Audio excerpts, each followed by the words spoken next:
আজকে সারাদিন থাকবো পাড়ার পুজোতে। তো বেসিক্যালি সকাল সকাল বেরিয়ে পড়েছিলাম পাড়ার পুজোতে যাব বলে। পুজো মণ্ডপে ঢুকতে হয়ে গেল একটা লোচা, যে একটা ব্যান্ডের ছেলে ছিল কম, তাই আমাকেই বাজাতে হয়েছিল। এরপর ব্যান্ড বাজিয়ে চলে গেলাম সিধা মাকে আনতে।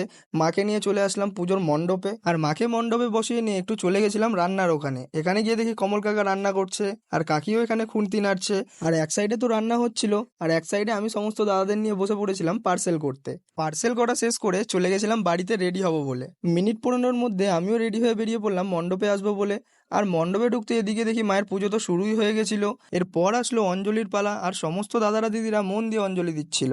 আর অঞ্জলি শেষ করতেই যত দাদারা ছিল সবাইকে নিয়ে চলে এসেছিলাম একটু প্রসাদ খাবো বলে। সকাল দিয়ে তো সব উপোসই ছিল, তাই প্রসাদ হাতে পেতে কোনো নির্দিষ্ট জায়গায় নয়, যে যেখানে পেরেছে সেখানে বসেই প্রসাদ খাওয়া শুরু করে দিয়েছিল। এরপর প্রসাদ খাওয়া কমপ্লিট করে মায়ের কাছে যেতেই দেখি এখানে প্রদীপ জ্বালানোও হয়ে গেছে। আর আমাদের পলদা তো এদিকে বলছিল যাতে এই বছরের মধ্যেই পলদার বিয়েটা হয়ে যায়। ফাইনালি এরপরে যজ্ঞ শুরু হলো, আর যজ্ঞ শেষ হতে ঠাকুরমশাই তো আমাকে একটা টিকাও পরিয়ে দিয়েছিল।